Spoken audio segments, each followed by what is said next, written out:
first time I saw her was inside a trailer fire, down by the old highway. It was a mid-century unit, and boy did it light up quick. By the time we got there, the back half was fully ablaze. We got the hoses on, but then the owner runs up, a walking skeleton of a lady, teeth mostly gone, screaming about her babies inside. "What do you think, boss? Seems pretty damn methed up to me," said Tico. I shook my head. "Gotta check it out."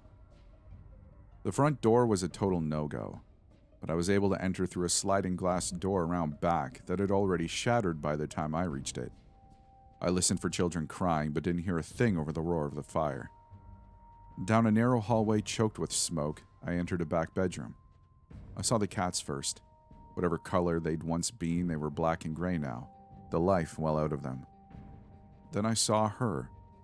She was a tall woman, the same height as me, 6 foot even. She wore a dress of finely woven red feathers that matched her flowing hair. She picked up one of the dead cats and held it close to her breast. "Poor thing," she said. "Poor little thing." "Lady, we've got to get the hell out of here," I shouted over the roar of the fire, but she just rocked the cat like a baby, cooing softly to it. "You'll be warm forever now, little one," she said.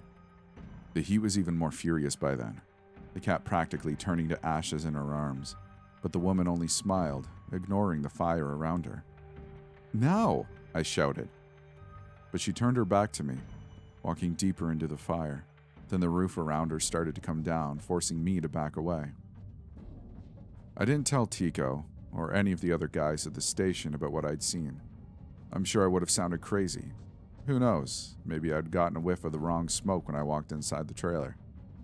I probably would have forgotten the whole thing, except that a month later, I saw her again.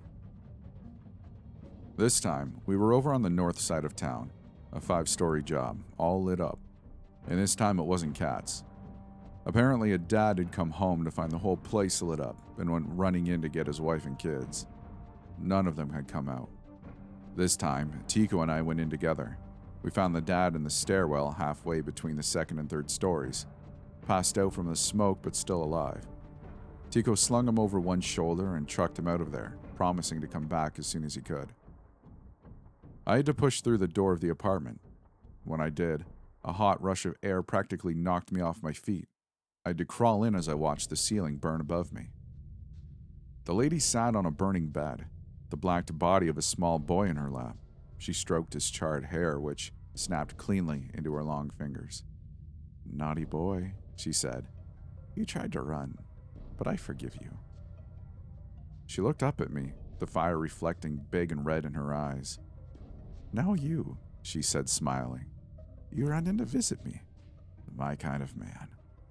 She licked her lips. Then she started to remove the straps of her dress, revealing milky shoulders. "But you never seem to want to linger. What's the matter? Don't you want to stay?"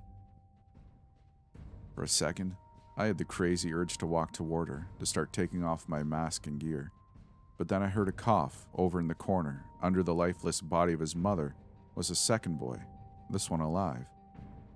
Before I let myself have too much time to think, I ran for him, picked him up, and ran out of there as fast as possible. Right outside, I ran into Tico. I was only a few steps out the door when we heard the stairwell come down, the concrete fully crumbling in a cascading failure. We got clear of the building and delivered the boy to the EMTs who had just arrived on scene. "I've got to get back in there," I was saying over and over again, maybe to Tico, maybe to myself. "It's done, boss. It's done," Tico was saying, but I couldn't help myself. I kept walking toward the building. It took the whole rest of the crew to restrain me. Since then, I've been stuck on desk duty. Yesterday, there was a big job downtown. A whole complex lit up. It seems like there are a lot more fires than usual this year. A lot more. And maybe after things settle down a little bit, they'll let me back in on the truck. In the meantime, I find myself playing with my lighter a little more often, smoking cigarettes for the first time since my 20s. At home, all alone, I make soup for one and watch the gas burner the whole time. Sometimes even after the water is boiling. Sometimes even after my food is fully charred.